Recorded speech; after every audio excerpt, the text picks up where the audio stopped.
Do you recommend to your patients that they use any of the apps that are available out there? Yeah, I definitely do. I think there are several apps that are very, very helpful.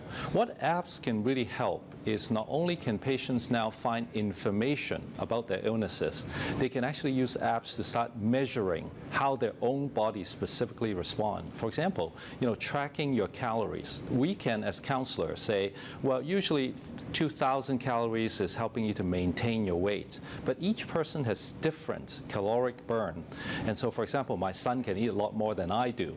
And so to know what our caloric burn is and to say, well, how do I cut down to 1,800 calories and understand my diet and track my diet so that I can not only reduce the calories but not reduce the balance of the nutrition becomes very important. These apps, that being one example, is very helpful for us to get to know ourselves. And does it help doctors in that it gives you more scientific information than we might be anecdotally giving you during an office visit? Yeah, definitely. Another app, for example, tracking your heart rate. Sometimes when I work in the emergency department, when patients come and say, well, I feel palpitations, I would have to ask and say, well, do you feel your heart going fast, or do you feel your heart skipping beats?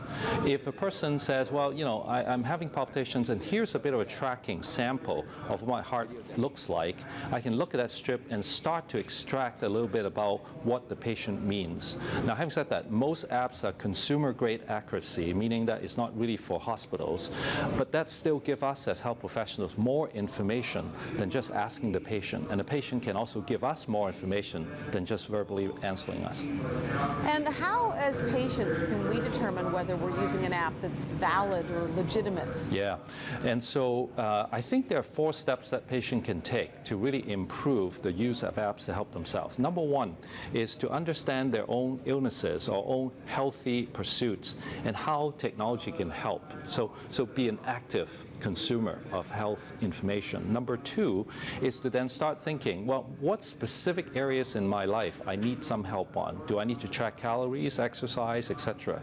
And number 3 is to understand how to use the tools that we have, our mobile phones, our technology, our computer, to search for those type of tools, talk to our friends, talk to our health professionals to find the right tools. But I think the 4th step is most important, is to work with your health professional to make sure that that tool is appropriate for you to use. I think with these 4 steps, it might, in general, help individuals to figure out how to use the phone to help them. Well, as people turn to the internet and apps more often to gain medical information or share information with their doctors, what about the concern over their confidential medical information being accessed or stolen? Definitely. I think there are several things that one would need to look for. Number 1 is if you go to, for example, currently in BC, you can access your own lab results.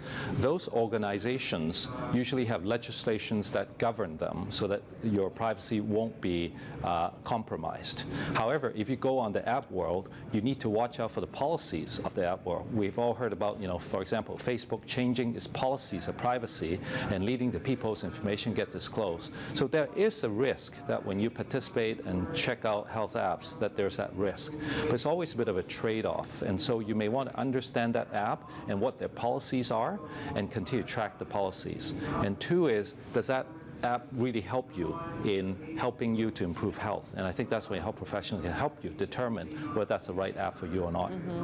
You mentioned Facebook and how it's changing its policies. Once you've allowed your information to be collected by these apps, is there any way you could ensure that your information stays secure? Yeah, at this point, it is you don't have any specifically to some apps. Most of the time, you need to understand the policy and really not much recourse. And I think that's one of the reasons why the U.S. Food and Drug Administration is attempting to try to regulate apps. And that's one of the attempts of governments in trying to help that data. And number 2 is you need to be vigilant yourself. What type of information are you prepared to disclose? For example, if I disclose my heart rate, not a big deal. If I disclose my heart rate and my home address, may be a bigger deal. If I have to disclose my whole health record just to get a piece of information, then you put yourself in a much bigger risk. What about Health Canada? Do they play any kind of role in this, in regulating apps?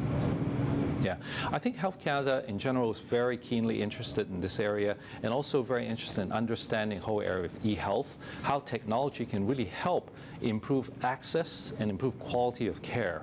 And I think these are in general really fantastic approach you have to take my enthusiasm with a grain of salt because I like e-health, but really it can increase efficiency. But I think in Health Canada, it needs to look at the whole health system. I think we as individual health consumers also need to think about our individual protection of privacy and also the trade-off to help us to become healthy. Thank you for joining us, Dr. Ho. Great, thank you very much.